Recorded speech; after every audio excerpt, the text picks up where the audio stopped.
Hello again, this is Jessica, and I am delighted to welcome this week's guest, John Longworth. John is an old friend from seminary, and you know what? I'm going to let you introduce yourself. What would you like people to know about you? Oh, what would I like people to know? I am a graduate of the Lutheran Theological Seminary in Philadelphia. I serve as a pastor in the ELCA. Presently, I'm serving a congregation called Good Shepherd Lutheran Church, which also includes the Little Lambs School. And that's something I get a lot of enjoyment out of every day, being able to spend time with children and be a part of their growing up and their faith formation. I'm also part of an ecumenical cooperative called Faith on Foot. And this was something that was launched a couple of years ago between our congregation and a Methodist congregation in the city of Rutland, Vermont, in an effort to do some more intense caregiving and outreach to the people in our community. We have a pretty high rate of poverty here. We have a pretty substantial homeless population, as well as a very large transient population. Our city is really the only center for services in the entire county. And so people who need help, even if they're not from here, they find their way here. Yeah, the work you do is really phenomenal. I'm always in awe of what you're able to do. We were so excited this morning because I got the report that 8 people came to the community living room, which is a new project that we just started, trying to create just a resting place that doesn't cost anything to come into. And there's coffee, there's snacks, there's books, there's coloring books. You can either use the space to visit with friends, or if you're an introvert and you want to read a book and be left alone, it's a great spot for that too. And I think a lot of people don't recognize how important that is, just to have a place where you can rest. A lot of people don't even know that if you're lucky enough to be in a shelter, usually you've got to be out at 6 a.m. and you can't return until 10 or 11 at night. And so to have a place that's warm and, cool in the summer and that you can literally just come and rest your tired feet is phenomenal. All right. Well, if you're ready, we will go ahead and jump on into the text. All right.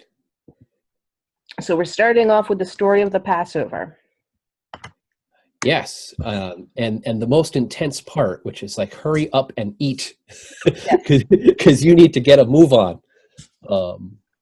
This is at the core of it, when they're telling them how to prepare the actual meal, cook the lamb. And I've never had raw lamb, but it doesn't sound very appealing, or boiled lamb for that matter. I think it's kind of funny that they're really insistent that it has to be a barbecue. Yeah.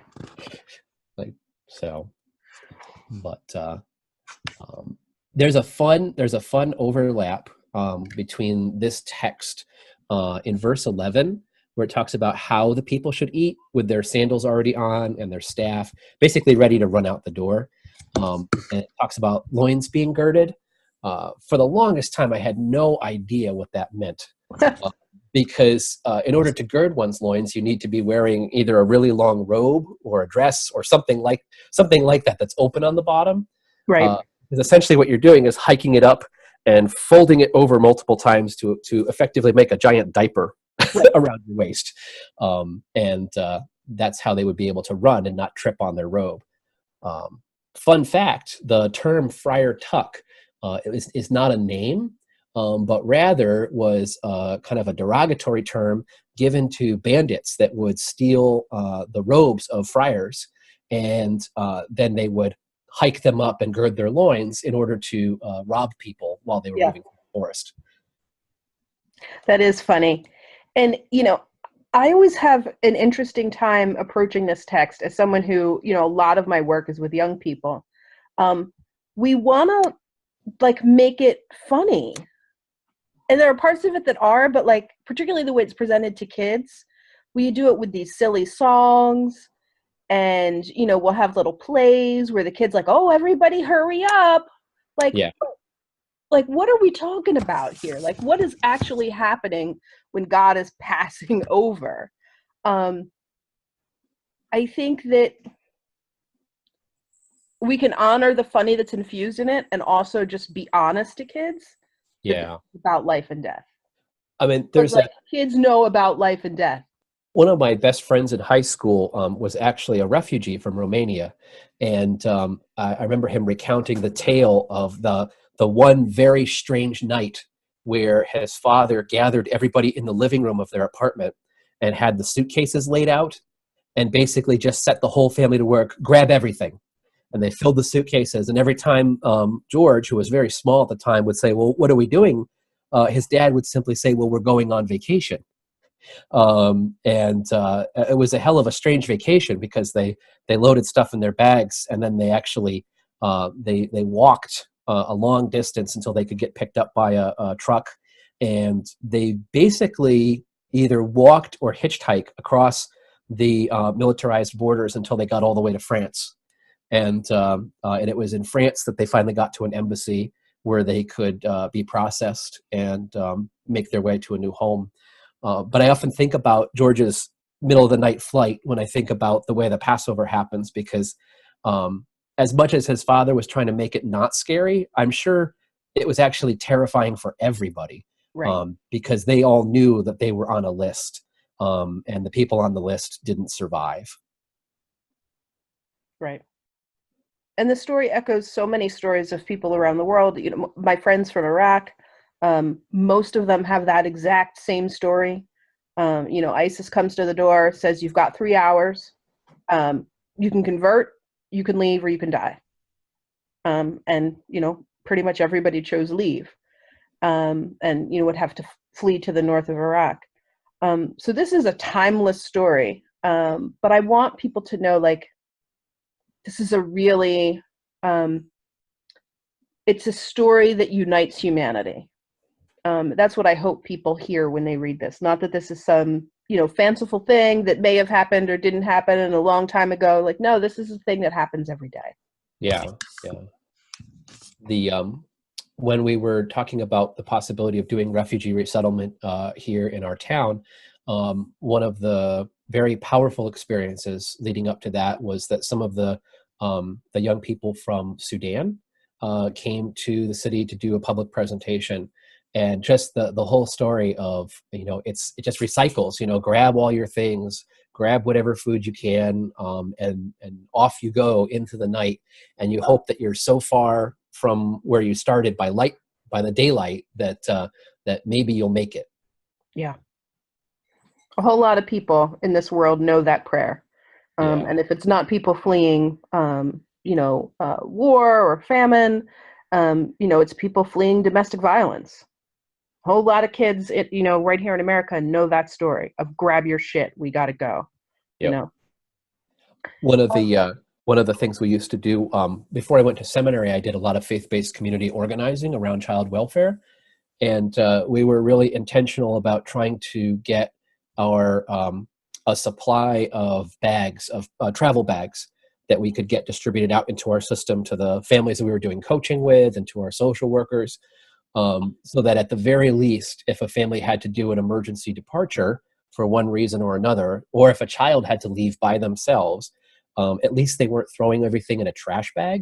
I Right. mean, think about the symbolism of leaving your home with your stuff in the trash. The connection's pretty obvious that you're about to be thrown out. Yeah. And we won't talk about how many churches, you know, do good things and deliver food or clothing or whatever the need is to people in their community, but deliver those things in trash bags. That's one thing in any Oh, all the congregation I'm in. time Like, makes me no, crazy. no, we're done with the fucking trash bags. Thank you. Yeah. Um, One positive thing that I am getting out of this text is the emphasis on preparing for sacrifice, Mm. and that if a household can't prepare a whole lamb on their own, that it's something that the neighborhood does. Yeah, yeah. One thing that's been very important for trying to do some neighborhood energizing here where we are has been block parties. And there definitely are families that are coming to the block party because they know there's free food. Yeah. There's also people coming to the block parties because they want to share the games or the food or whatever they have to offer. But that's a very powerful image that reminds me a lot of how the neighbors are working together in this text to make sure that Just because someone doesn't have the resources, that doesn't mean they're left out. Right. And I would love to see us really start thinking in congregations about what that model might mean. And not just for food, not just for money, but for everything. Like if that was our basic approach to life and community, Yeah, yeah. I think it would really sort of explode how we thought about ecclesia, community in the church and beyond. Right. Well, I think about something even as simple as prayer partners. Over the life of a congregation, people can build these really cool friendships with other congregation members, and maybe even go pretty deep together as people who pray for one another. And of course, as they age, the likelihood is very high that one of them will survive and the other one won't, but they're not going to leave the earth at the same time. Right. And so I think about how do we help even something as simple as reconnecting people who've had a loss to new friends, new prayer partners, so that they don't then feel like, well, my friends are gone now and I'm just riding out my time. Yeah. And that's part of one of the reasons why I really love intergenerational ministry, like whenever possible, is that it is true in congregations, elderly people get forgotten, and all their friends die and there they are, these people that have been so faithful to the church for so many years. One of the things that can help them be seen, like with no effort, is hooking them up with young people, you know? Yeah, Um, absolutely. so yeah, I'm all about community ministry, like both leaving your church and going out in the community, and when you're in your church, like who is your community and not just the people that you would expect it to be. Which I think, if we're looking at the community that's living in this text, where there are people enslaved who are now going to have to figure out again how to be nomads. I think that caring for one another, like literally being responsible for one another's lives, is going to be at the heart of that journey. Yeah, and the memories, I'm sure, are fairly vague at this point. Even when they were a well-settled tribe living in the northern part of Egypt, kind of functioning more like border guards, they still were completely dependent on the Egyptian empire. Right. And so it's been a really long time since they thought about what does it mean that it's just us? And I think part of what Moses is trying to encourage them to say is that, look, it's not just us, it's us and God. And Right. that's how this is actually going to work. Because if it's just us, we might as well put our stuff back in the cupboards and sit down. Yeah. Well, talk to me about the genocide part, because that's always super amusing. Brutal. Yeah. This um, idea that God commits acts of genocide on behalf of God's chosen people is and, something that's going to be problematic from the day this text was set on paper until today. Uh, yeah, yeah. And so so, specific too. I mean, yeah, like vendetta style specific. Um, in a certain sense, there's this desire to overthrow the natural order of everything, because firstborns were such a significant part of the way, well, really everything in the culture was set up. Being a firstborn son meant you were the heir and the inheritor of the kingdom. Being the firstborn animal was a sign of blessing, that that this line of animals was going to be fantastic. Um, and even the ordinary people, my goodness. So the people whose job it was just to work the locks on the Nile, they lost their firstborn too. It's a horrifying image of loss. Um, and I also find it really curious that the final judgment is actually on the gods of Egypt themselves. hmm And I wrestle with the idea, is that a description of the just the royal family? Because there was a lot in Egyptian mythology that would sort of make the most upper crust people almost quasi divine. Or if that's, if God's going even further and saying that, oh yeah, even I'm going to wreck the stories of these people. I'm going to kill the firstborn gods in their stories. It's a complete destruction that's absolutely terrifying. And so what do you do with that? Personally, do you think that, these are events that actually happen? Do you think that this is the way that God sometimes operates? Well, I mean, I think that we certainly see examples of natural disasters and of biological disasters. For a little while there, when the Ebola crisis was in full outbreak in Western Africa, in places like Liberia and Sierra Leone, um, not way out in the bush, but in major metropolitan areas, it kind of did seem like the world was ending in those places. And so then, I do think that there's definitely some backwriting, I guess you might say, right? Some kind of cataclysm strikes, and in that chaos, the opportunity to leave Egypt comes. And then later, as the people are reflecting on, well, what did God do to save us?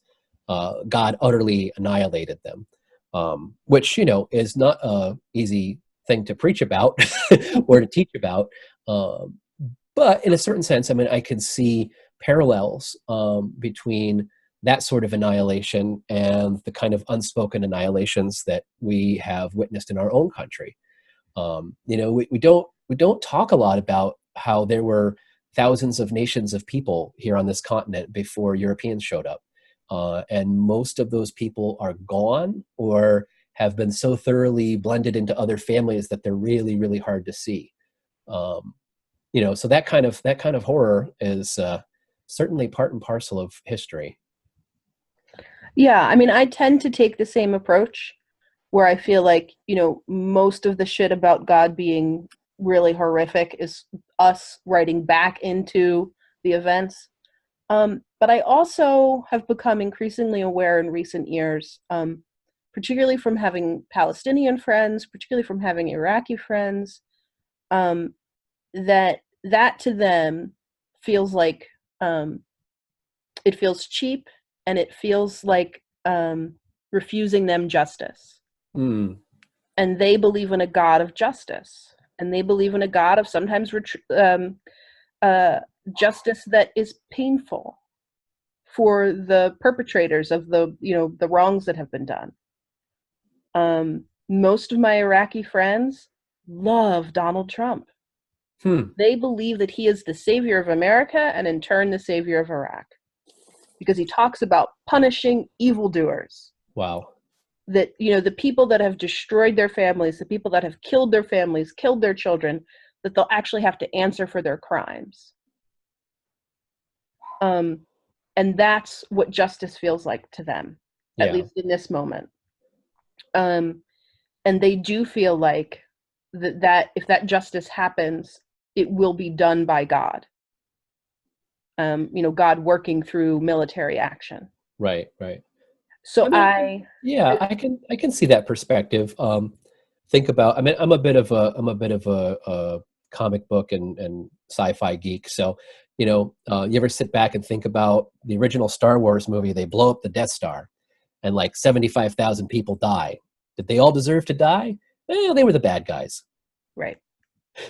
and so in a certain sense, it serves the story to have all the bad guys wiped out. Yeah. I mean, I'm not ready to say that that's the God I know, but I am increasingly aware that it's really arrogant for me to say that that's not who God is. Because I don't live in Palestine. I don't live in Right. Iraq. Right. Like, my children haven't been murdered. So Right. um, it definitely makes me at least sort of slow my roll with my confidence in, oh no, I know who God is and how God acts. Right. Right. Well, and the one of the great dangers every time we come at these texts is, and I'm going to forget now who the scholar was that coined this phrase, but we're always in immense danger as people who are sort of at the top of the global heap, reading a story about people at the bottom of the heap and getting the parts switched. Right. So we think of the people of God, these Hebrews, are the good guys, but they're also somehow on top, and that the Egyptians, as the bad guys, really should be on bottom. When in reality, these are slaves escaping from an empire. So it. I think the way we look at the text does get messed up by our own perception about power and power relationships. Yeah, absolutely. It's a hard one. Um, and I love teaching kids Dayenu, the song that sort of proclaims it would have been enough, Lord, if you had just brought us out of Egypt. It would have been enough if you had just killed the Egyptians. It would have been enough if you had just taken us through the wilderness. If you had just given us manna to eat. But you did all these other things as well. And on the one hand, it's a really positive song about the abundant grace and goodness of God. On the other hand, it's sort of like, yeah, God, it would have been enough if you had just saved us. You didn't have to kill everybody. So singing that song for me always sort of brings me to all of what Passover is about. Yeah. Well, thinking about the idea of a jealous and or zealous God, um, those are features that we don't necessarily like to celebrate in ourselves, unless we feel like we're really, really right about something. I think I know I struggle with trying to impart those kind of dividing feelings on God. Yeah. So Psalm 116. Yeah. Pour one out for your homies and then croak. It's this weird, like there's like an act of worship followed by this sense that the psalmist, the servant, is going to die, and that somehow that's going to help too, Right. which is very weird. Well, I have no idea whether this is considered one of the Psalms that perhaps David wrote himself. But I do know that it's one of the Psalms that's sort of placed in the time where he was suffering from chronic illness. Nobody really Okay. knows what that illness was, but they know that he was super sick for a really long time and assumed he was going to die. And that Okay. there are a collection of Psalms that are, written from that place. Okay. And I really like those Psalms because a lot of my work outside of the church has either been with people who are actively dying or with people who are at significantly higher risk than the rest of the population for dying, either because they are addicted to drugs or because they are engaged in dangerous illegal activities. So I spend a lot of my time with people for whom death is not an abstraction. And so these psalms tend to really speak to those folks. Yeah, no, that makes a lot of sense. I was working with someone that I had actually met through Street Reach, and she ended up with a long hospitalization. And as a former IV drug user, one of the complications for her ongoing treatment was that they wanted to use a direct line, a port that had been installed and left there, because that was a much safer way to get the drugs into her system than a regular arm IV. But that also meant that during the entire course of treatment, she could not leave the hospital because they had far too many former IV drug users leave the hospital with a direct port and inject opioids directly into that line. Yeah. And of course one can't survive that kind of dosing that quickly into the bloodstream. It's toxic.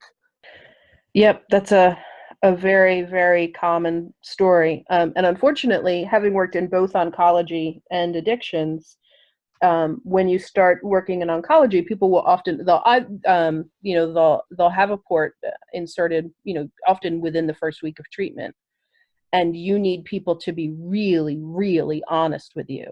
Like you have to sit them down and look into their eyes and be like, "Listen, I'm telling you, if you inject into this port, you will die. You'll die in minutes." And you have to get people to be honest with you about their addictions, and you have a very short amount of time to do it. But that's sort of what death does in general. It makes you be really fucking honest with yourself and hopefully with the people around you, although that doesn't always happen. But you at least have to be really, really honest with yourself Right. about who you are, what you think the world is, what your relationship to the world is. And so I think that these Psalms bring us really beautifully and painfully to that place. Yeah. Yeah. Well, and I think about as a death and dying companion in my pastoral work, one of the big bridges that I find myself helping with people with over and over again is to be the first or second person who has that really honest conversation with the primary patient, where sometimes it's me asking them, do you suppose you're going to die from this? And other times it's them saying to me, I'm pretty sure I'm going to die. And their immense frustration that the rest of the people in the system that are part of this ongoing grieving aren't up to having that really blunt conversation yet. Yeah. And then really hoping that they'll get to have that conversation before time runs out. That's one of the things that I loved about working at the Children's Hospital of Philadelphia, is that at least on my unit, on the oncology unit, they were really good at those conversations. And everybody, you had to be, respiratory therapists, the teachers on the unit, whoever it was clear that this is part of your job. And if the kid decides that you're the person they trust to have this conversation with, you need to be equipped to have it, because the families won't be. And I discussed this in one of the other episodes, that the hardest part of my job, it was that there was always a gap between when the kid was ready to go and when the family was ready to let the kid go, which of course your 6-year-old's like, yeah, I'm dying and I'm cool with it. You as a parent are not cool with it. You're not going to be cool with it. So that meant that the staff had to be the ones to first be the go-between between the kid and the parent, but also to have the conversations with the kid about, yes, you are going to die, and thank you for asking me. And this is what it might be like. This is what it might feel like. And to try and answer their questions, to the best of your ability. And I love the emphasis that facility put on, this is everybody's job, because the parents aren't going to be able to do this work. That's really cool. Yeah. I mean, that's kind of a living explanation of verse 15, where it talks about how the death of the servants is precious in God's sight. Not that God gets off on death, but rather that when it unfolds, in a certain sense, it can be an opportunity for us to be the best of who we are. Mm-hmm. And in that sense, it becomes a very, very holy moment. This is the first time I ever noticed that the phrase, the Lord protects the simple, comes from this psalm. It's really funny, because I've probably read this psalm, 100 times. And I think it's interesting that David, or, whoever the author is using that line to refer to himself. Yeah, yeah. The Lord protects the simple. When I was brought low, he saved me. So that maybe it's not so much about, haha, God takes care of kids and drunks. Maybe it's more that God cares for us when we are at the most basic of who we are. Right. The shedding of all of our roles and masks and things that get between us and others. Yeah. I really also love the way in which the author speaks directly to his own soul. This return, O my soul, to your rest, for the Lord has dealt bountifully with you. It's honestly not something I've ever thought about before, but it's landing really powerfully to me, that we can have conversations with our own souls. And even to care for them and still them. Yeah. That's been one of the interesting learnings from doing street ministry, is that people want to know if we're out doing tracts and all kinds of other traditional forms of evangelism that just kind of dump things on people. And my response is usually that I'm really just asking people if they would be comfortable kind of like opening up their spiritual toolbox and showing me what they have in there. And a lot of times what I find is that people just have a hammer or just have a screwdriver. and so some of their spiritual frustration comes from the fact that they don't have a lot of tools. Yeah. This whole idea of being able to soothe yourself and come to a place of rest and peace, this idea of resting your soul, that's not one of the tools that a lot of people have in their toolbox. So even when they're relaxing, they're not at peace within themselves. Yeah. And so then I kind of laugh to think that people want to then dump like prayer exercises or, all kinds of reading and everything else on someone who really could just benefit from learning how to still their heart. Right.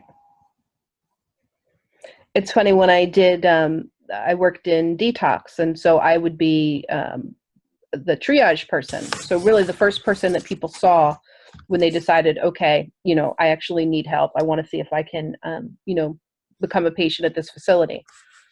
And one of the things that I would do is that nobody left my office until they gave me one coping strategy that had worked for them in the past. Like, that you can do this because you've gotten through terrible things in your life before, and you've used something other than drugs or alcohol to do it. You've been successful at coping with something at some point. And often, it would be a struggle for people to figure out what that was, and you'd have to kind of talk them through their life and show them times where they had succeeded. But I had one patient who, it was like half an hour, and she was like, nope, I've never had a positive coping strategy in my entire life, never done anything other than drugs or alcohol. That's always been my, my way of coping. And then her eyes light up and she gets visibly excited. And she tells me of the time when she realized that her boyfriend was cheating on her. So she blew up his car. And she's like, I succeeded at that. And I was Oh really my angry. gosh. It made me feel better. And I had to help her understand that didn't count as a positive coping strategy. I was Right, really right, glad it made her feel better, but actually, we weren't going to count that one. right, right. That's a classic maladaptive coping strategy, blowing people up or blowing up their stuff. But Um, at least she really tried. She she really did did. try to She find really, something. and you could tell by looking at her face, it made her so happy. What do you make of this whole thing about, I said in my consternation, everyone is a liar? Uh, I've had days like that. um, just the sense that I think that when you are really, really low, I know I've had some spots in my life where I have wrestled with some depression and wrestled with some other mental health challenges. And a lot of times I just wanted people to agree that the bad thing that was happening. And like, if we could get Mm-hmm. to that starting point, that would be awesome. Mm-hmm. But oftentimes, in a desire to be helpful, people would say things that weren't really true but sounded nice.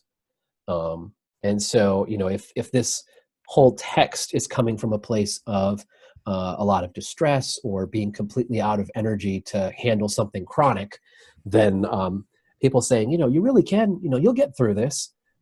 It seems like a lie. It just seems like bullshit that people are hawking your way to make themselves feel better. Yeah.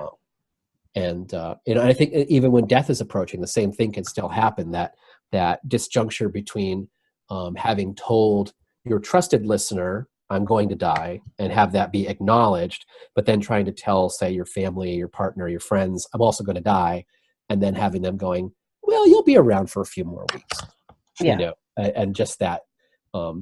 It's not a lie per se in the sense of anything malicious, but uh, it's a really crappy listening. Mm-hmm. Yeah, that makes a lot of sense. And the whole theme of this the whole strange theme of this day is like, you better have supper because here comes death. Yeah. which which is sort of such a weird juxtaposition, because like, if death is coming, why even bother with supper? um, just go outside and meet death. But those two contradictory themes seem to run through the day. Well, and it's interesting that you mentioned that, because there've been articles floating around. They come and go every couple years, and I've started to notice them again, about like pictures of people on death row of what their last meal was. Oh, wow. Um, and part of me is glad that it's happening, so that America can see that even at the moment of death, we treat people like garbage. Like, half of their requests aren't met, or they're met in really shitty ways. But even the rite itself, because the reason that food is connected with celebration and with mourning and with so many of the important moments in our lives is that the food is combined with people and relationship. And so we took that and we turned it into you alone in your cell with some food that most of the time is a shitty approximation of what you even asked for. And that's the last thing you do before you die. A weird hockey puck with gravy on it. Right. Yeah. All by yourself. Yeah. Which really defeats the purpose of that, the connectional function of the meal. Right. Well, I'm sure that we'll have more to say about that when we get to the gospel. Oh, yes. But do you feel like we're ready to move on to the epistle? Yeah, let's do that. A little thin slice of text here. What I find interesting about this text is that, so obviously the pericope pickers have kind of, at least for the what's appointed to be read in worship, have shaved it way down just Right. to try to capture Paul's remembering of the instructions, right? So like what to actually do to declare that this meal is a communion with Christ. And it's missing so much context because this is in a block of text where he's having a fight about people having just abysmal fellowship and welcoming practices, and communion starts at all different times for different people, and some people are wasted by the time the ritual part of the meal comes along, and some people don't get anything to eat because they're told supper starts at 5, but it actually started at 4:30. So it's really kind of funny because the way they've trimmed it, it sounds like this very concise, beautiful memory of thinking about Jesus and Jesus inviting us to this covenant action, when in reality it's in the context of a big sort of throwdown about really how bad they are at it. Right. Yeah, I hadn't really reflected on that before, but yeah, you're 100% right. This is a corrective to people being shitty. Yeah, yeah. It's not just a recitation of, here's the way you do it, but it's even trying to address the community practice, which is again, if a meal has a wave that kind of goes to it of gathering and serving and conversation and blessing and more conversation and eating and cleaning, and when people aren't invited into that whole wave of the entire meal, then they're really not invited into the movement of the community building that happens in that space either. Right. And that's one thing that makes me absolutely, I mean, we're fortunate at our private school, we actually have a school lunch program. And because the children are very small, they're just up through kindergarten, we give them a pretty ample amount of time to eat their lunch. But I'm aware that as soon as going to the public school next door in the following year, they're going to enter into this pattern of very, very weird meals that are almost like prison meals. Yep. Run through the line, grab your tray, sit down, eat for 5 minutes, don't talk, don't make any noise, don't build any friendships, clear your tray, go back to school. and it's for me, that's a perfect image of a dysfunctional meal. Yeah. Well, and a lot of what you mention is a big part of why I'm really, really opposed to Christians doing what they call Christian Passover services. I absolutely believe that our practice is grounded in the Passover, and that we need to understand what the Passover is and why it's important and how it functions. And if our Jewish friends invite us into Passover Seders, that yes, we should participate as guests. What I'm not down with is churches hosting Passover Seders on their own and adapting Passover Seders to make them about Jesus. Yeah, I'm right there with you. Well, one, it's not about Jesus. It's about the Passover. And it needs to be enough for it to be that God's act of grace in this event is just as significant if Jesus had never existed. But also that we have our own right. We can sit and read 1 Corinthians and not need a Haggadah because we have our own. We have our own instructions. And so I really struggle with churches who, I know that their heart's in the right place, I think, of wanting to be connected to their Jewish ancestors and to the Jews around them. But my answer is always like, you could just go make friends with some actual Jewish people. So Absolutely. yeah, Yeah. I mean, The that's where my mind goes as we're, thinking about Maundy Thursday and we're looking at this text. Yeah, I mean, I've often argued very much. You're speaking my mind when it comes to if you want to learn about the actual Passover Seder, make friends with the local Jewish community, and chances are, if you do a good job of making friends, they will be excited to share with you about their practice. Yeah. And then the other thing too is that the sometimes that desire to do the Passover thing on Maundy Thursday, I think, is kind of a confusion between two of our holidays for Holy Week. The Thursday is about the meal and the things that go around the meal that Jesus had with his friends before he died. But our recitation of the whole salvation story is really saved for Saturday night on the Easter Vigil. So I've often said, if a church wants a robust, way out there, tell the whole story of salvation, really live into it, then do an Easter Vigil. Yeah. Because that's authentic to who we are, and it's a way to make a connection between things like creation and Exodus and surviving the exile and the arrival of the Messiah. At least it would be more authentic to who we are, and not just trying to rip off somebody else's holiday. Right. The interesting thing, I helped to lead worship in 3 very different settings every week.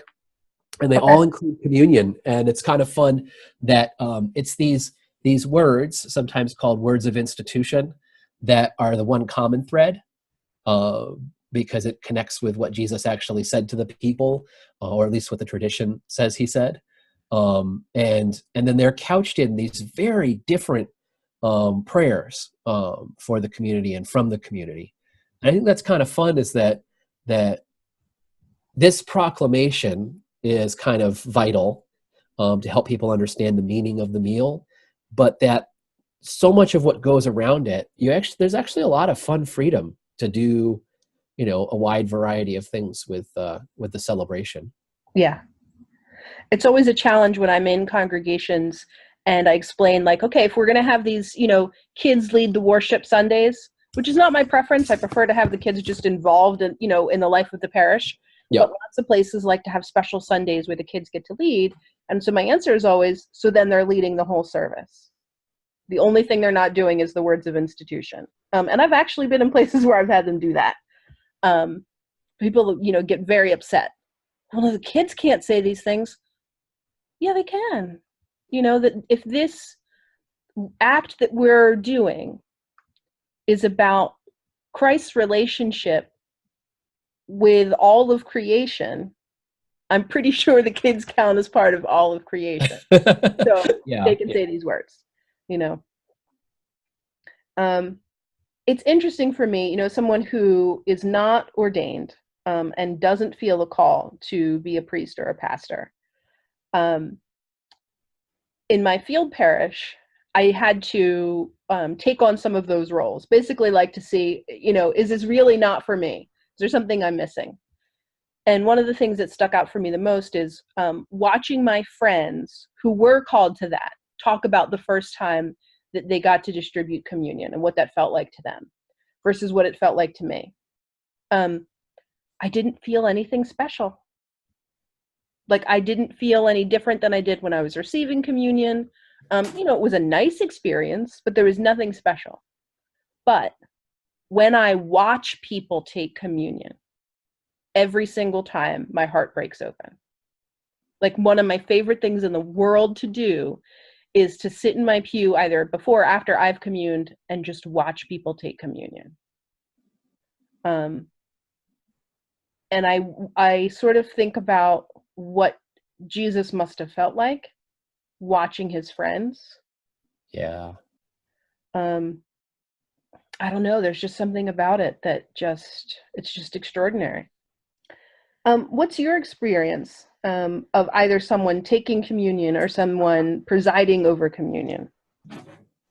Well, Well, I still remember with a great deal of clarity the very first time that I presided at communion, because it was a midweek Wednesday night service. The church I was serving had kind of a all family everything night. So there was a supper, there was a choir practice, there was classes, and there was church. And so that was my very first time that I was authorized to do that. And I remember a lot of it felt like just, being mindful of what I was doing, and paying attention, so that I was kind of being respectful in the space. But I remember when I held the bread and the cup up, being simultaneously struck by the beauty of it. And at the same time, this thought ran through my head like, somebody authorized me to do this? What were they thinking? Right. I'm not qualified. And I mean, that's just, I suppose, a little self-doubt is a good thing.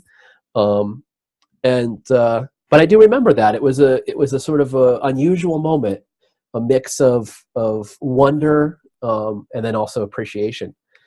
Probably the single most significant communion story I can tell would be involving my dad. I have no idea who gave my father his first communion, but I had the exceptional privilege of giving him his last. And that was and it was in a hospital room. He was on hospice, so there was no pomp and circumstance. There was no grand liturgy to go with it. We just simply prayed the prayers together, and then I got a chance to commune him, and I will absolutely never forget that, because I felt like that bonded us in a way that I can almost sense his presence every time I'm at the table since that moment. Yeah. Well, and we talked a lot in last week's episode about my fairly controversial views around who gets to do what at the Eucharist, and why we've decided that there's only one person in a community, or a couple of people in a community that get to preside, and my disagreement with that model. And part of it is because I think everyone deserves to have moments like that. I really don't believe that there's anybody who can't be educated on, well, this is what we believe happens during this rite, and these are the words we say, and this is why we say these words, that can't then just be given agency to say them. So yeah, that's where I come from with the whole idea of, only clergy can preside over communion. I do believe there are people that need to be responsible for the education of the people, but I'm just not convinced that that gift should belong to only one or two, or a handful of people in a community. Yeah, one of my experiences that I really enjoy. Among the other hats that I wear, is that I am a member of the Order of Ecumenical Franciscans, which is an independent religious order with members from a variety of churches. And one of the things I really cherish about that community is that their communion practice, when they are gathered in residence, is that anyone who has made lifetime vows in the community, regardless of their ecclesial status on the outside, can be invited by the council to preside. Because in a certain sense, the idea is that, well, as a lifelong member, you have a parity with all other lifelong members, and therefore presiding at the table becomes a way that we serve each other. Right. And I actually really enjoy taking a break from that, because I do have to do it every week, at least a couple times. And I really like being able to get into worship settings where I'm not responsible for that, because it does change my experience of Holy Communion if the only thing I ever do is serve it. Yeah. I think we all deserve to be able to participate in all parts of the liturgy from beginning to end. I think it benefits all of us. What do you make of this section on, examine yourselves and only then eat of the bread and drink of the cup? That if you do so without examining yourself and discerning the body, it becomes a judgment against yourself. Lots of different faith traditions have lots of different ways of understanding this line. Right, right. And they make really important decisions based on how they interpret, this verse and a half. Right, right. Well, I mean, coming out of a tradition that talks about the real presence being in more than one place simultaneously, sometimes in with, under, or in with and among. I mean, I see that as an admonition to not just be looking for, Jesus doing the backstroke in the cup, or running around on the surface of the bread, but rather to be aware of the significance of both participating, but then especially the significance of participating together. That in a certain sense, that if one has, if you have some kind of argument or fight or division, that it would be really beautiful if before you went to the table, you could restore your sense of the body of Christ among the church members. Which, I mean, I think traditionally that was what the role of the kiss of peace was supposed to be, right? That people would come to honest grips with how they'd hurt each other, offer a greeting of peace, and say, okay, now we all come to the table at equal standing, and we can see the body there, not just in the elements, but see the body and the people gathered there. Yeah, and I think, for church professionals, we do a lot of talking about whether or not communing as an unrepentant sinner causes harm to that person. And, that causes us to have questions about, what does someone need to do that's so awful that we actually excommunicate the person? Or is there nothing that anyone can do that's so awful that we decide to excommunicate the person? I talked a couple episodes ago about a situation in my field parish where someone was actually excommunicated. I think that all I can do is say that I don't understand exactly how communion works. I know that it is God's gift of grace for all who stand before that table. And for me, it's baptized, unbaptized, repentant, unrepentant, for all people. But because communion is not just about us and God, it's about God and all of creation, I do think that there are times, particularly when we're talking about brokenness in relationship and, relational harm, where it is possible for that act to cause harm to individuals and communities. Does that make sense? Absolutely. Yeah. Yeah. Well, and I just laugh about the idea of excommunication. Living in a part of the country where less than 25% of the people go to church at all, Mm-hmm. Lots and lots of people have excommunicated themselves. Right. Right. And I doubt that they would necessarily think of it that way. But if you make a committed discernment to not be in worship and to not be present when Holy Communion is celebrated, that is one way you could look at that to say, I'm not gonna be bothered to be connected to this community or to the gift of grace that is often celebrated when they gather. True. And, I don't embrace this idea that we have in the text that, for this reason, many of you are weak and ill and some have died. I don't believe that, accepting communion before you've had confession is going to make you die. I just don't. But I do know people, I have had dear friends for whom doing that made them really sick. Because they had sick understandings of how God worked. And they had this idea that if I don't go to confession, but I still have to go to communion, because if I don't go to communion, everyone will notice that I haven't left my seat and everyone will be talking about me, so I still have to go to communion. And they obsess over that thought. And it makes them sick. It makes them obsess over their sins, real or imagined. I have had friends that have gone to 3 different churches because they would commune at one week, but then be sick over the fact that they didn't give their confession. So they'd go to a church in another town so they could give confession because they thought that their sin was so horrible that their local parish priest couldn't handle it. Like, I've seen people make themselves sick over this whole process of repentance and forgiveness that is supposed to be setting us all free. Right, right. Well, and yeah, I mean, sort of the psychosomatic dimension of that is pretty powerful. So I take there to be a distinction between, for example, someone who just stops into a church. And in my context, this happens all the time.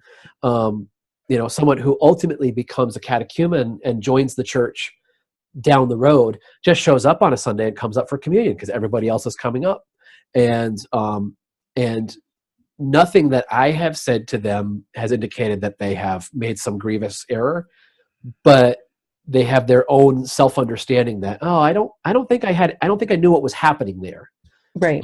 And so I take the kind of the clueless perspective is one thing, right? To participate and not really understand what's going on. And in Luther's larger catechism, he talks about that as basically snack time. If you have no idea what's happening and you don't know what you just did, what you did was you ate bread and you drank wine. Right. End of story. But to come to the table with some malice in your heart against either the sacrament itself, or the presider, or the communion assistant, or somebody else who's at the railing with you, it's not that the bread and wine are harmful, but boy, that heart condition is pretty harmful to that person, because they're essentially, kneeling down or coming to the front and saying, this is all just crap. And it's meaningless, and no one's here. And in that sense, that might harm them internally, Right. more so than that God's out to get them. Yeah. And I wish that we would be having these conversations in our parishes, because a whole lot of people believe some really weird like, not that what we believe isn't weird, because I know it's weird, but people believe some really weird and harmful shit about what's happening at communion and the part that they play in it. Yeah, I've got a perfect example from my internship church where I really wanted them to enjoy using real bread.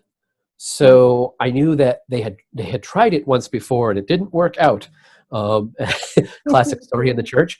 And so I made a covenant with that congregation that I would be their bread baker for the whole year that I was on internship. Mm-hmm. And I knew that if I did that the people would be open to being taught as my time was drawing to a close. And for the most part, as an experiment, it went really, really well. Like 12 people came to the class. They continued doing real bread after I left. Everybody was really happy with it. But one Sunday, when I was cleaning up in the sacristy and trying to set up, someone had forgotten to put leftover real bread in the freezer. They had left it in the bread box. And it was all kinds of magical colors. It was a veritable science experiment. And the piety of whoever was cleaning up the sacristy before me was such that they couldn't bring themselves to dispose of this very obviously just ruined stuff. So they went all the way to the church office and got a sticky note and put a sticky note on this nasty ass red and green bag that said, bread moldy, do not use. And then they left it in the bread box. And that was one of those moments where it became really clear to me that people take it very, very seriously, but some of what they take seriously is really weird. If you can't eat it, it can't possibly be a communion element. Right. So there would have really been no harm, no foul in disposing of that. But somehow in their mind, because it had been communion once, they didn't know what to do. Yeah, it's Jesus. I'd be putting Jesus in the trash can. Right. Yeah. Yeah, I don't think that was his point. No. Well, anything else on this? I mean, we could talk about communion for weeks probably, but anything that's really jumping out at you this evening? No, I think that's pretty good, because then we have the non-communion communion story coming up. Right. Yeah, let's move on to that. I always think it's really funny that this is the gospel that's appointed for this day, where there's a lot of focus on eating and dying, but the meal that's presented in the text is sort of like a backdrop. Mm-hmm. it makes no big deal whatsoever about what Jesus does with the food or in what order they eat anything. That's really not a key thing in this story. Right. So, Well, and we've got the typical John presentation of Jesus being 100% God. He knows he's God. I won't say that we don't get any of his humanity here, but the position of confidence that Jesus comes from, I think, is unique to the rest of the Gospels in that, yep, I'm God. And so it's hard for me to enter into this reading with the same passion and depth that I do into the other Gospels. So I'm actually looking forward to digging deep into this text. yeah, well, and it's in a funny thing, the humanity of Jesus seems to come in more in terms of what he does to and with his friends than Right. what he says. What he says is very, or even the way the author understands his state of mind, right? Time to leave the world, go to the Father. I mean, it's almost like he's got tickets booked on an airplane, Right. and, getting ready to leave for a vacation. And even the way in which I always have been very disappointed in the way that John wants to insinuate that the devil is primarily responsible for Judas Iscariot's betrayal.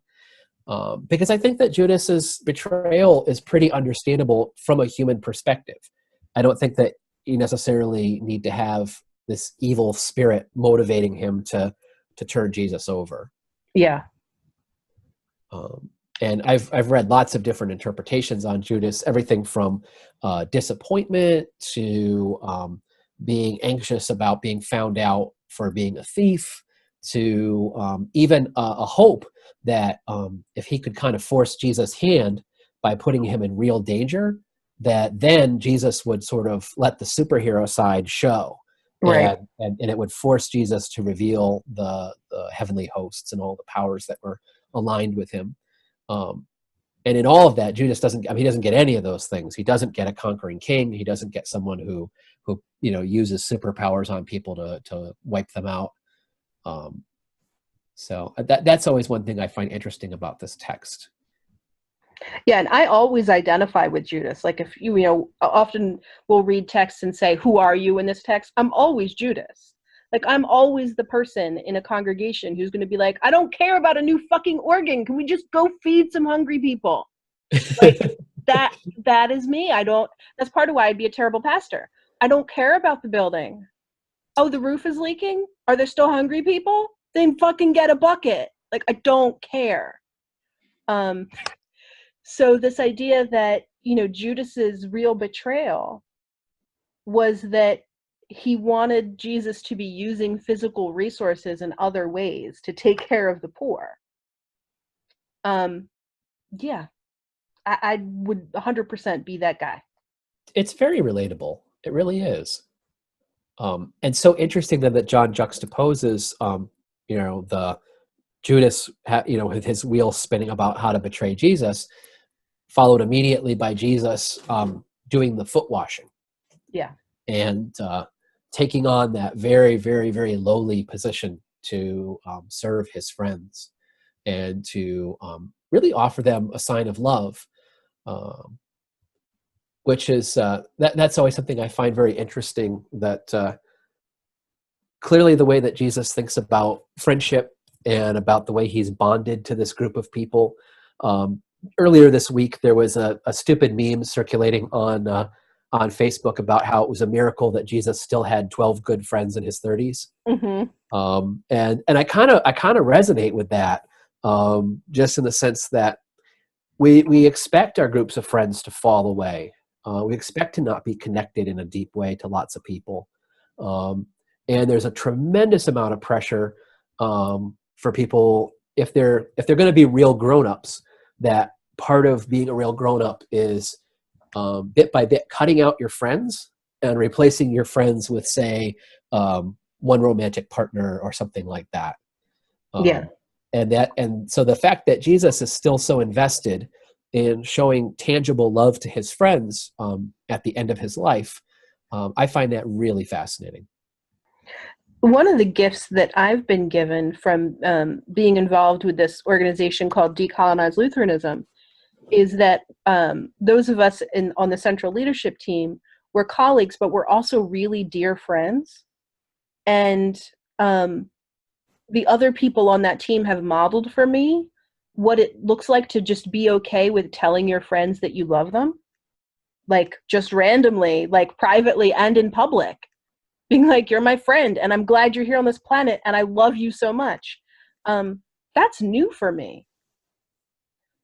I have not really had that experience before. Like, certainly I loved my friends and I knew my friends loved me, but it wasn't something that you said. You certainly Yeah. didn't say it in public. Well, and some of that kind of comes from this idea that, I don't know, there's some sort of weird relationship stepladder. And so there's like you turn a stranger into an acquaintance by saying, I know you. you turn an acquaintance into a friend by saying, I like you. You turn a friend into a best friend by saying, I really like you. But then we save that language of love when we're going to abandon the realm of friendship and go into something that is either romantic or sexual, the kind of things that we expect in like long-term life relationships. And it's really sort of sad that we've created this hierarchy, and that love is removed from most of it. It's really a pretty tragic way to live. Yeah. You And know, it makes me really sad the ways in which the church participates in convincing people of that lie. Because we have this example here on paper. You know, if there was ever a time to be in the realm of, you know, what would Jesus do? I think how we are with our friends might be a great place to start. Right. Like almost like foot washing. The perfect way to describe foot washing would be to take that you're taking a friendship to the next level. Right. Yeah.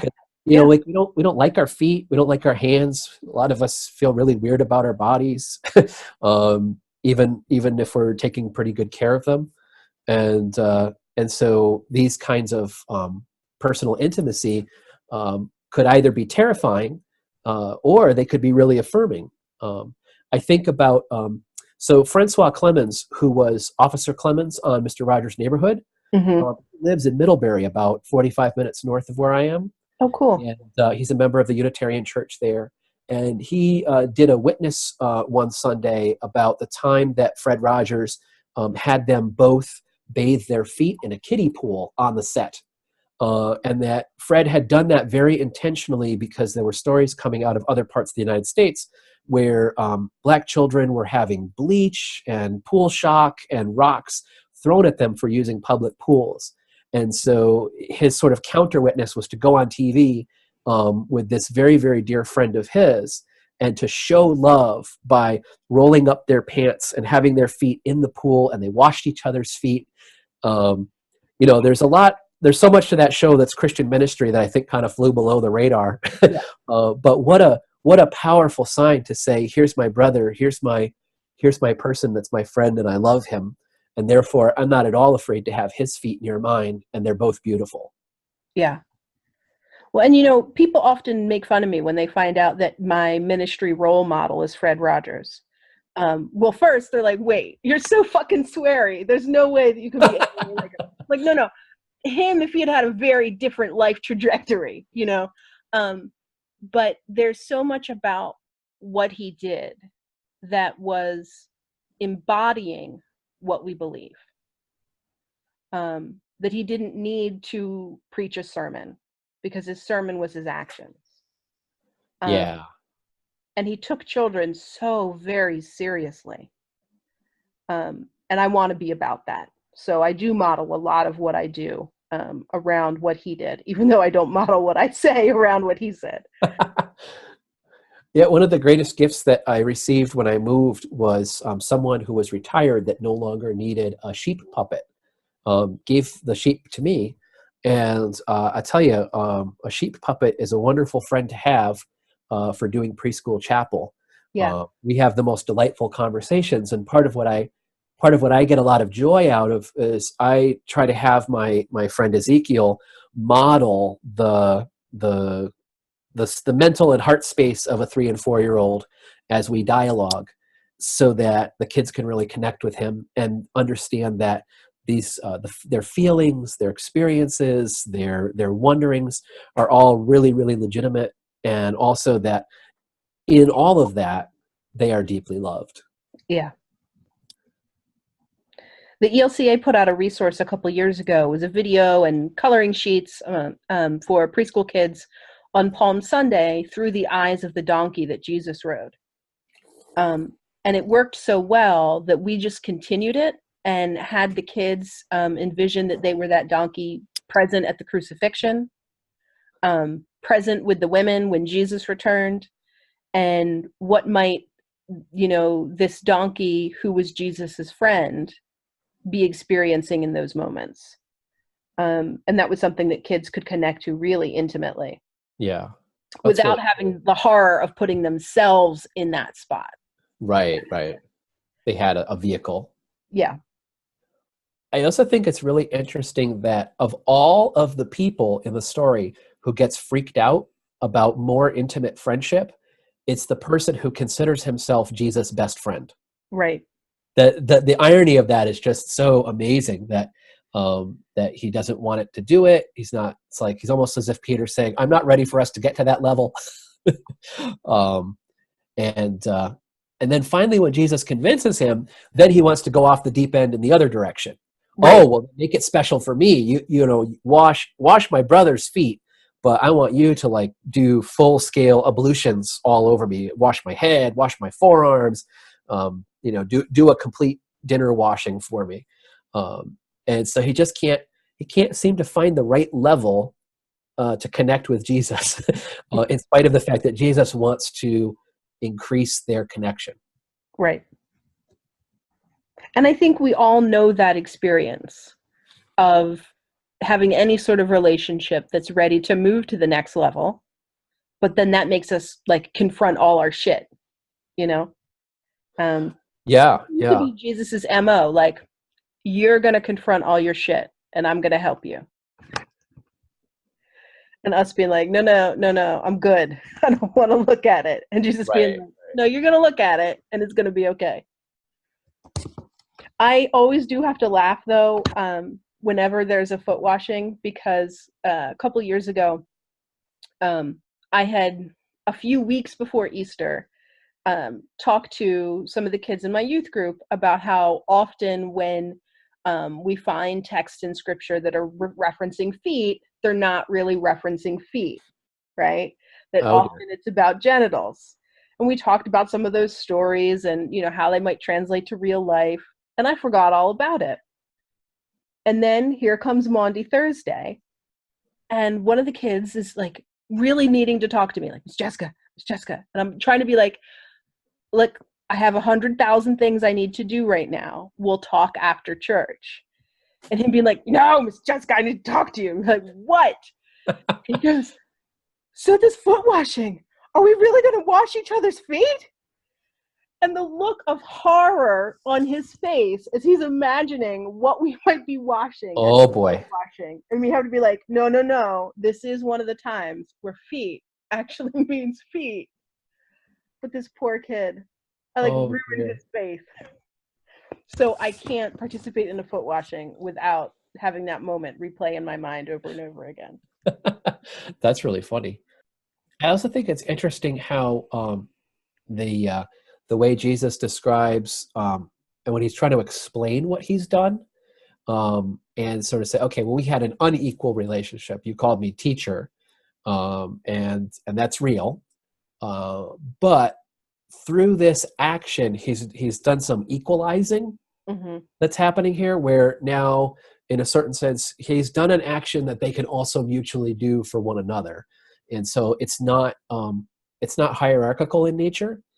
And when we think about like rights in the church, for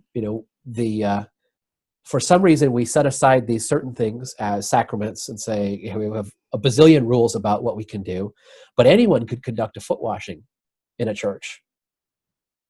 And often it's best when people do it one for another. So not just one person washing feet, but everybody washing each other's feet. Yeah. And this is one of the times where I really do encourage people to think beyond the walls of the church. Who is in your community that people think are gross? And what is it about them that people think is gross? And then go encounter that thing. Be present with that thing and honor it. And that part's really hard, especially for me, as a nurse. I spent a lot of my career cleaning people. But it's harder to take the time to honor the thing about them that I feel is dirty or gross or unworthy of love, and not just immediately cleaning it up, but taking that moment to say, this is you and this is real. That's a lot harder. Yeah. The one of the things that we do in our community is that we've got a couple of barber shops that are willing to bank haircuts and shaves.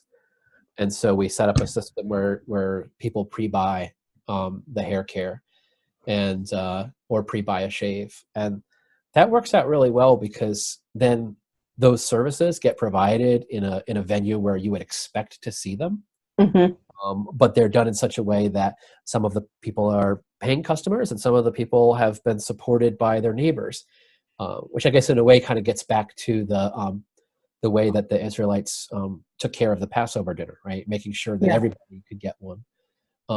Because there is something powerful if a person if they want to change their look, if they want to take care of their body, not that we make them do it, but if they're asking about it, it's really powerful to be able to help them do that. Mm-hmm. One of the things that I am both horrified by and really enjoy is removing lice from people. I'm terrified of bugs of all sorts. So engaging in that process means I need to handle my shit, because I can't let the person know that I'm feeling any sort of disgust around the bugs, because the disgust isn't at them, it's at the bugs. But, obviously that person would experience it as being at them. And it's also a process that just takes a long time. There's no way around it. You have to do it right.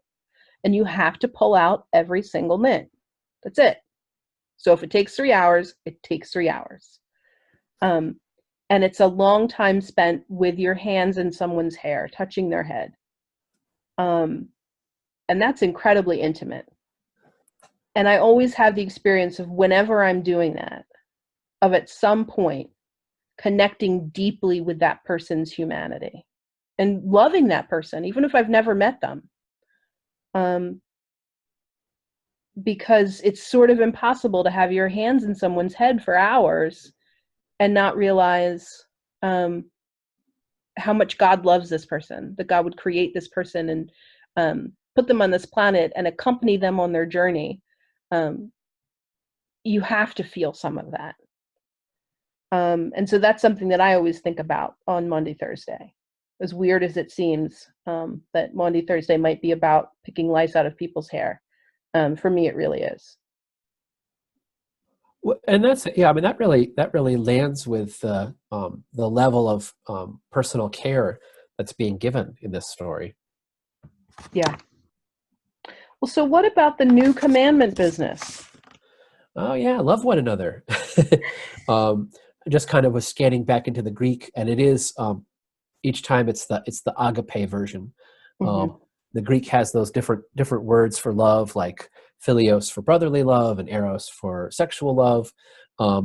Agape really doesn't mean anything except that when the Old Testament was translated into Greek, they needed a word that didn't have a lot of weighted meaning, so they borrowed agape to translate Hebrew chesed, and so. The only really acceptable definition I've ever heard of either chesed or agape is loving the way that God loves. Yeah. Which is cool on the one hand. On the other hand, it terrifies me that I've been invited to love the way that God loves. Right. Because I am 100% certain that I will be bad at it immediately. Yeah. Well, and to be honest, Christianity didn't give me real life tools to figure out what the fuck that meant or how to even try to do it. Buddhism did. one of the most helpful things that I have ever encountered in my life is the discipline of cultivating a heart and mind of compassion. And one of the exercises that you do, very simple, is when you're encountered with someone that is very hard for you to love, you fixate on one aspect of them and try and connect it to yourself. So it might be a wedding ring. So if you're just being a dick to me and I don't like you, I look at your wedding ring and I envision your wedding and what you might have felt like on that day. And did you feel excited? Did you feel anxious? Did you feel passion? When are the times in my life that I've felt that combination of feelings? And then you take the next step and you try and view that event or that thing through the eyes of God. What might God have felt like looking at you on your wedding day? How proud would God be of you? And like doing that very simple exercise, but really making it a discipline and doing it every time that I'm having a hard time, engaging someone from a place of love. That gave me some useful tools to figure out what agape might actually mean. But I think in Christianity, we tend to be really good at telling people to do things and really bad at giving them tools to help them figure out how to do it. Yeah, yeah. Well, and I think there's an overlap there.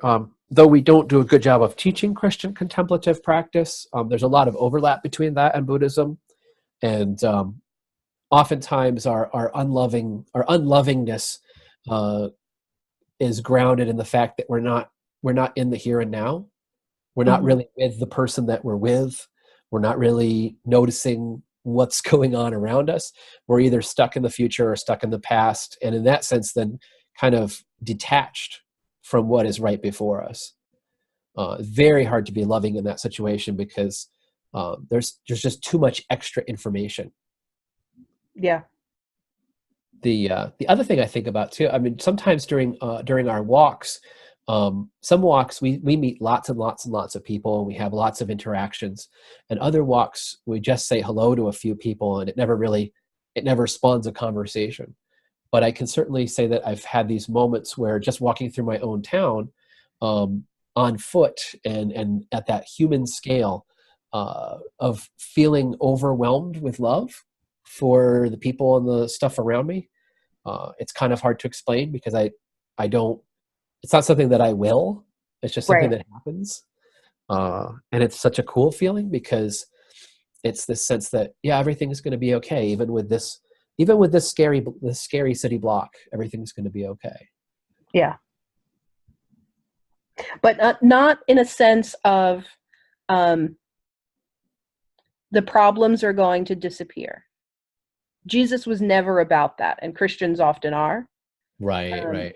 but that everything's going to be okay, like in the cosmic sense. Yes, absolutely.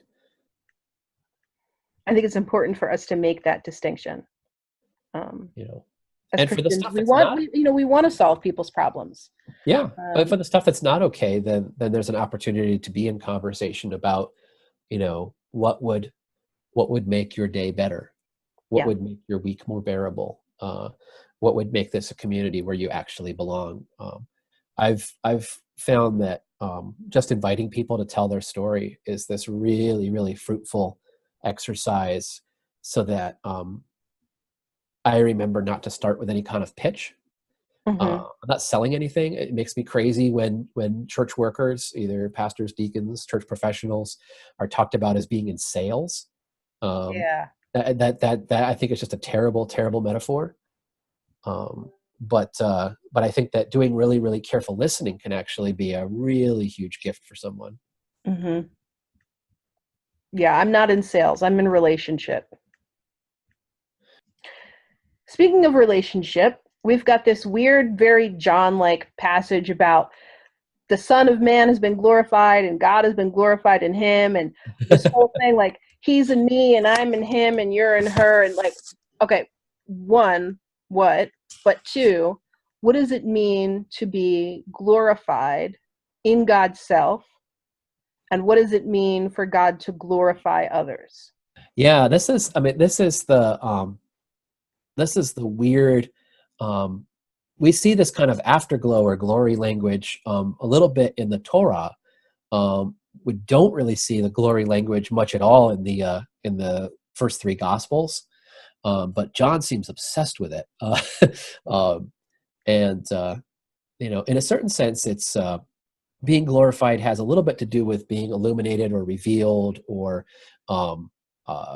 shown to be exactly what it is. So in that sense, then Jesus is now revealed just for exactly who he is. God is revealed in the revealing of Jesus. And so if God has been revealed in Jesus, God is about to reveal himself in Jesus one more time. And so then that's making an explicit tie between the relational work of love that is done at the table with the basin and the relational work of love that he's going to do going to the cross. Boy, that's a really awkward, trippy way to describe it. It is, but yet, I think as a Lutheran, I'm disconnected from the concept of glory. We talk a lot about not wanting to be a theologian of glory. Yeah. But I also think that the traditions where it's a really important concept have a lot to teach me. And I haven't really gone down that road deep enough yet to know the specifics of what it is. But I think just of a patient I had who was homebound and, really mourned the fact that she couldn't get to church because she had been so involved in her church. And so we would just have church together. And it was like every 30 seconds, she'd be like, glory, glory. And I was annoyed, like, come on. Like, really? Is there that much that's like so glorious? But like, I think to her, it wasn't an affectation. She was basking in the glory of God in the same way that I imagine that Christ on the cross was somehow dying and basking in the glory of God. And I feel like I want to learn more about what that means, what that might mean for me and my faith. Well, and especially when we think about John's take, he's so cosmic with his understanding of the crucifixion that it's simultaneously an installation on a high throne and a form of torture. And so the hiddenness of the work that God is doing isn't really a part of, at least from the perspective of the author, right? That what God is doing at the cross is really clear if you have the eyes of faith to see it. Right. And that's very different than some of the other ones where it almost seems like God vanishes for a bit, Mm-hmm. and only Easter reconciles that. Well, I don't really have anything else to say about these texts. I'm sort of like reveling in all of the questions that we've dug up that are making these texts new for me. But how about you? Do you feel like it's a good time to end it, or do you have more that you want to say? No, this has been very enjoyable. I always love going back to these familiar stories, the ones that come up every year. There's always something more to wonder about. And that's why I love the stories. Yeah, me too. Well, then thank you so much for joining me, and have a great rest of Holy Week. And this has been wonderful. Awesome. Thanks so much for inviting me.